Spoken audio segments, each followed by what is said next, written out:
Hi everyone, আজ বানিয়ে নিলাম রাখি স্পেশাল একটা মিষ্টি। সেটা হচ্ছে স্টাফ ব্রেড উইথ রাবড়ি।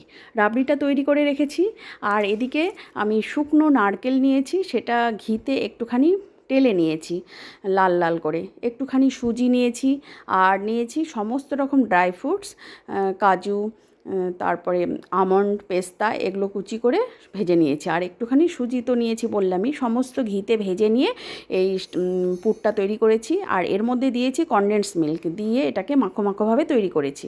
আর ব্রেডের চারধার কেটে বাদ দিয়েছি, দিয়ে গোল করে আমি গ্লাসের মাপে কেটে নিয়েছি। নিয়ে জল, চারধারে জলের প্রলেপ দিয়ে আর একটারও জলের মানে আর একটা যে ব্রেড নেব সেটারও চারধারে জলের প্রলেপ দিয়ে আমি মুখটা সিল করে দিয়েছি চেপে চেপে, দিয়ে সাদা তেলে ডিপ ফ্রাই করেছি। এবার আমি একটা ঘন শিরা তৈরি করে রেখেছিলাম আগে থেকেই।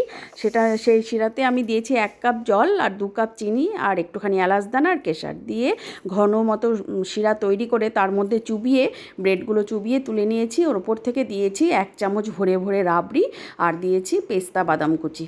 অসাধারণ দেখতেও হয়েছে, খেতেও হয়েছে এত সুন্দর, মানে চটজলদি, খুব ভালো। ব্রেডের যে কোনো মিষ্টি উপকরণগুলোই বেশ ভালো লাগে, খুব চটজলদি হয়ে যায়। আর প্রত্যেকটা বাইটে এত সুন্দর মানে জুসটা বেরোচ্ছে, শিরাটা মানে প্রচণ্ড পরিমাণে ও একদম অ্যাবজর্ব করে নিয়েছে। এই ছিল আমার আজকের রেসিপি।